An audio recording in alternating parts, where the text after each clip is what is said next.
días, país. Buenos días, República Dominicana y el resto del mundo. A la diáspora del Estado de la Unión en los Estados Unidos de América. Y de inmediato nuestro comentario. Y nuestro comentario de hoy va dirigido a usted, señor presidente de la República, Luis Abinader Corona. Presidente, ¿cómo es posible que en su gobierno, presidente, usted permita que un plátano, presidente, cueste por encima de 40 pesos en la República Dominicana, cuando usted sabe muy bien, presidente, que eso es algo imposible para el pueblo dominicano, porque el país produce plátano, presidente? Pero ¿cómo es posible? Y más aún, presidente, ese funcionario de agricultura, cancélelo, presidente, a ese funcionario, que esos son funcionarios que no funcionan, son funcionarios que no saben de gerencia, presidente. Y desde aquí, desde este programa, se lo hemos estado alertando, diciéndoselo, que le baje la canasta familiar al pueblo dominicano, que está demasiado alta. Y el pueblo no puede con esa carga, ya el pueblo no aguanta más. Y de inmediato, nuestra entrevista central, que estará a cargo de un exfuncionario suyo, de su partido y de su gobierno. En esta oportunidad conversamos con Luis Paradí, a quien le vamos a dar los buenos días. Saludos, doctor, muchísimas gracias. Muy buenos días, hermano. Gracias por invitarme a tu programa. Placer inmenso tenerte aquí, para nosotros un grato honor tenerte aquí. Dígale al país y al mundo sus consideraciones sobre nuestro comentario. Mira, realmente la República Dominicana, recuerda que nosotros tuvimos, según mi parecer, una gran ventolera que le dio muy duro a la agricultura en los campos, tú sabes, y todos los grandes platanales quedaron destruidos. Y no obstante a eso, el Estado, el gobierno, ha contribuido a través del Ministerio de Agricultura, tanto arando las tierras como dando las cepas de plátano, y obviamente la agricultura ha vuelto a levantarse. Yo sé que el plátano ha estado un poco caro, pero lo que yo he visto en los últimos días en la calle, he visto plátano a diferentes precios. El plátano que tú dices que cuesta sobre 40, son unos plátanos grandotes que a mí ni siquiera me gustan. A mí me gusta un plátano un poco más pequeño, que sabe más bueno, y yo lo estaba comprando a 10, a 12 y a 15 pesos. A unas guaguitas que han pasado por frente a mi casa, yo le saco fotos y digo, bueno, qué bien, por lo menos el plátano está bajando. Creo que son cuestiones temporales. Yo sé que el dominicano, el plátano es una cosa central, pero creo que no es una cosa tampoco tan alarmante, porque veo ya que ha comenzado una escala bajando. Sí, pero no solamente el plátano, estamos hablando de la canasta familiar, que eso está inaceptable, inaguantable. En los supermercados, los colmados, ahora son las casas del terror. ¿Qué puede usted decirle al país y al mundo? Y al presidente Abinader, dígaselo aquí públicamente, no tenga temor, que nuestro programa es un programa plural y nosotros solamente tenemos compromiso con decir la verdad. Esa parte yo te la digo a ti, que eres el periodista, porque precisamente la prensa es el cuarto poder, y por lo menos en los países democráticos, la prensa y los partidos de oposición es que hacen que los gobiernos trabajen. Ahora, en cuanto a la canasta familiar de los precios, tú sabes que para nadie es un secreto que el país y el mundo acabamos de pasar un clima donde el país prácticamente estaba cerrado, paralizado, donde aquí no había producción, donde aquí no había, el país estaba parado. Y quiere decir que ese asunto de los precios, yo me paso viendo mucho las noticias de España, de Europa y de todos los países del mundo, y veo que realmente el asunto de la carestía y los precios de la canasta familiar no es solamente exclusivo de la República Dominicana, sino que el mundo entero se ha estado enfrentando a una situación post-pandemia donde realmente los precios de la canasta familiar en el mundo entero han subido, y la República Dominicana no ha sido una excepción. Ahora, creo que el gobierno ha hecho su parte, subsidiando, por ejemplo, los granos, al asunto de los pollos, el asunto de la producción de arroz, que este año tuvimos un superávit de producción de arroz. O sea, que el gobierno, a través del Ministerio de Agricultura, ha estado tomando las previsiones precisamente para que esa canasta familiar vaya bajando. Ahora, tú nunca vas a ver que los precios van a volver a los precios de antes, porque tú vas a decir, la gente de Danilo va a decir, mira, cuando nosotros la comida estaba más barata, pero entonces la gente de Leonel te van a decir, cuando nosotros la comida estaba más barata, pero la gente de Balaguer, los reformistas, te van a decir, no, cuando el doctor Balaguer la comida estaba tanto, pero luego para atrás, los de Trujillo te van a decir, no, la libra de arroz estaba chévere, Pero luego la gente que tuvieron los tiempos de Lili te va a decir, no, los tiempos de Lili, eso estaba a cuartillo. Entonces todo va a ser una secuencia donde nada va a volver para atrás, las cosas van a ir para adelante, pero lo cierto es que, por ejemplo, antes, cuando yo era niño en mi casa, comíamos carne los sábados, cuando mataban la carnicería. Ahora, si uno quiere, puede comer carne diario, porque la sistema de alimentación, ahora la gente come más, se alimenta mejor que en los tiempos de antes, donde había más escasez. Creo que es un proceso evolutivo y de desarrollo de la misma humanidad. Actualmente está nombrado en el actual gobierno, sigue nombrado aún. Tú sabes que yo apoyé este gobierno, apoyé al presidente Luis Abinader, sigo apoyando al presidente. Creo que el presidente tiene todas las mejores intenciones del mundo. Creo que el país en las pasadas encuestas estaban pidiendo honestidad en el gobierno, y por lo menos lo que podemos ver es que tenemos un presidente honesto y serio y decente, que el país puede estar seguro que no tolera la corrupción ni tolera ninguna cosa mala. El presidente, sabemos según nuestra fuente, que es un hombre muy honesto, pero está acompañado de funcionarios deshonestos, porque hay algunos de los funcionarios de él que han estado presos en la cárcel de la República Dominicana. ¿Cuál es su parecer sobre esa pregunta? Lo importante es, mira, los presidentes a veces dicen una cosa en campaña y luego hacen otra. Pero tú tienes el caso, por ejemplo, de Danilo Medina. Danilo Medina decía que ante el menor rumor de corrupción, un funcionario, él destituiría a ese funcionario, pero nunca lo hizo.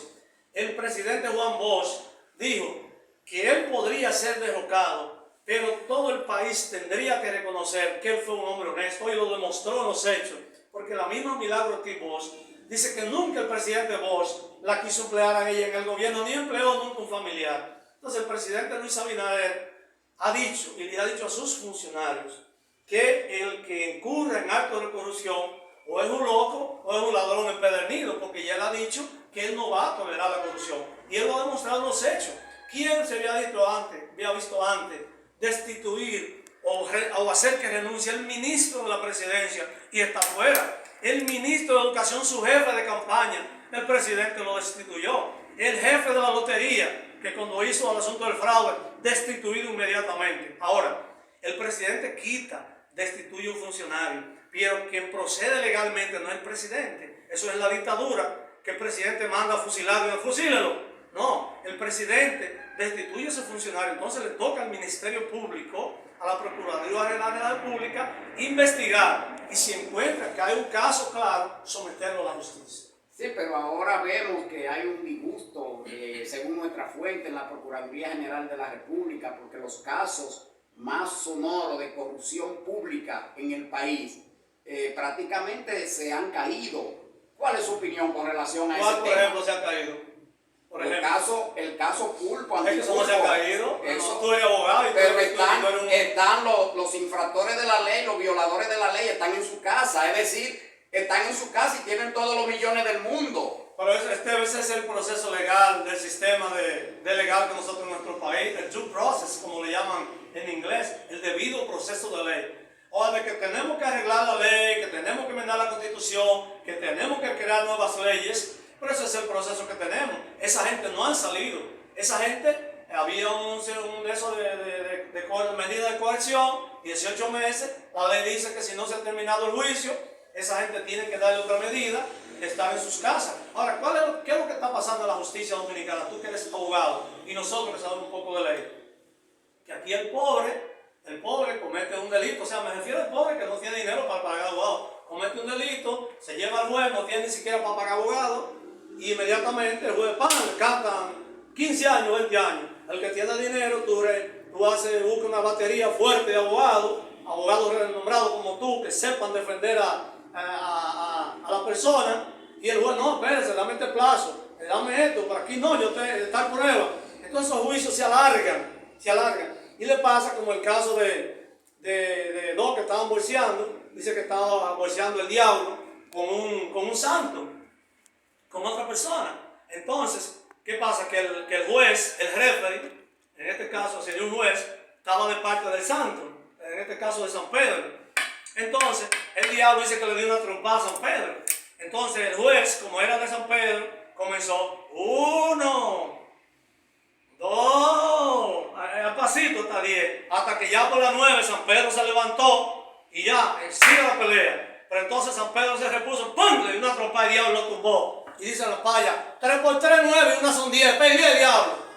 Pues así es que hacen los jueces. Los jueces, muchos, digo, no todos, vamos a tener respeto a los jueces. Muchos jueces o muchos tribunales, cuando un pobre que apenas tiene abogado, que no tiene cuarto para defenderse, pam, 3 por 3, 9, una son 10, condenado, 5 años en cárcel. Ahora es rico, es corrupto, que hizo de todo. Hay que contarle al pasito, todo. 1, 2, y se van todos los plazos y los tipos están en la calle en su casa. Ahora, eso no quiere decir que están sueltos. Creo que el proceso legal sigue. En estos días, de hecho, se llegó a acuerdo con el señor Pagán, que devolvió 200 o va a devolver 200 millones de pesos. Eso es bueno. Y está reconociendo que hubo actos de corrupción. Quiere decir que esos casos, aunque se caigan, pero ya va a ser por el asunto de la flojedad o de los jueces o de la fiscalía que realmente no han llevado buen caso. Es decir, que usted confirma a nuestro programa, el Comunicador de las Américas, que el sistema de justicia en la República Dominicana tiene que ser reestructurado, que no está haciendo su papel, no está jugando su papel en cuanto a la justicia, en cuanto a la ley, en cuanto a la aplicación de la ley, a los infractores de la misma. Mira, tú sabes que el proceso evolutivo de la política en la República Dominicana es un proceso como todas las naciones. Nosotros pasamos primero una dictadura de Trujillo. Después de Trujillo viene Balaguer. ¿Por qué pasa? Que Balaguer es un ente de transición entre una dictadura y una democracia. La gente le quiere pedir más a Balaguer, pero es lo que él tenía que hacer. En ese momento estaba la Guerra Fría entre Rusia y Estados Unidos, entre comunistas y capitalistas. Y Balaguer representaba el capitalismo democrático y otros grupos representaban al comunismo y a Fidel y a Rusia. Y entonces Balaguer tuvo necesariamente que pasar ese proceso histórico y actuar duro, con mano de hierro, pero dentro de una democracia. Luego de Balaguer, entonces viene Guzmán, que le da como cierta apertura al asunto democrático y se instaura un poquito más la democracia. Luego de Balaguer, no vamos a contar el gobierno de Jorge Blanco, ¿verdad? Porque fue un poco traumático. Antonio Guzmán, Jorge Blanco, que también, ¿verdad?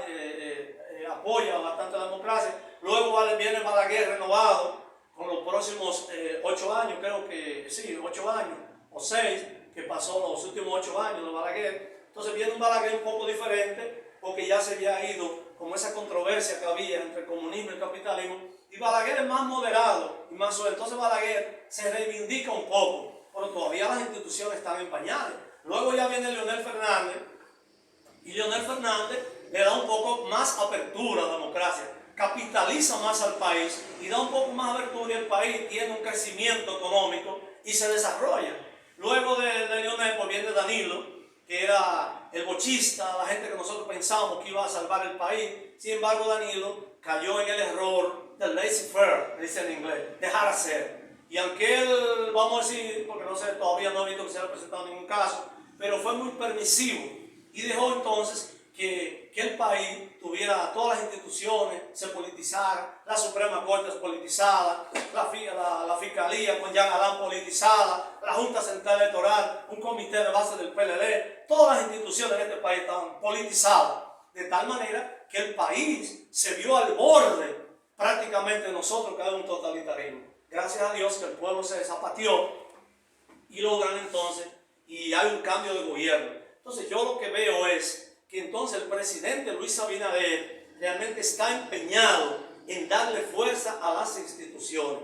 Tú ves que hay una Junta Central Electoral ahora, que no hay trauma, no hay fraude, hay una Cámara de Cuentas que la eligieron, está la Corte el Tribunal Constitucional, que creo que es muy bueno, y el presidente dio un mensaje a los jueces. ¿Cuál fue el mensaje que le dio? Primero, se elige un Procurador General de la República, que ella misma, Miriam Germán y Jenny Berenice, han dicho que nunca han recibido una llamada del presidente de la República. Quiere decir que el presidente le ha dado independencia a esos poderes. Que ellos lo tengan o no lo tengan, es asunto de ellos, pero el presidente no se mete. Entonces, ¿cuál es el mensaje que el presidente le da a la Suprema Corte de Justicia, a los jueces del país? Tú sabes que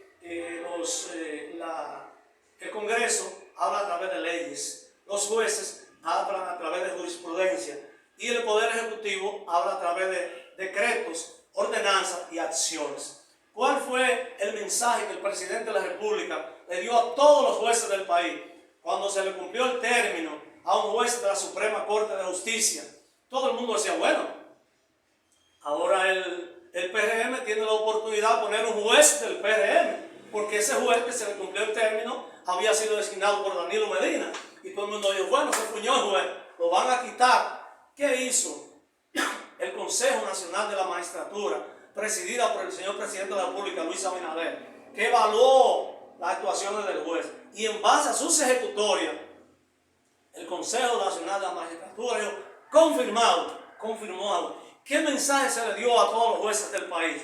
Actúen apegados a la ley, actúen apegados a las leyes, que el gobierno no se va a meter con ustedes. Eso quiere decir que los jueces de la República Dominicana tienen toda la libertad, porque no hay un presidente que va a tomar represalias, y eso es bueno para el país. Eso está interesante. Entonces, ¿usted está de acuerdo con la reelección del presidente Abinader, con la supuesta reelección? Porque hasta ahora él no ha dicho nada de eso, no ha hablado sobre ese tema. ¿Usted está de acuerdo con eso? Bueno, la Constitución primero se lo permite, no va a violar la Constitución.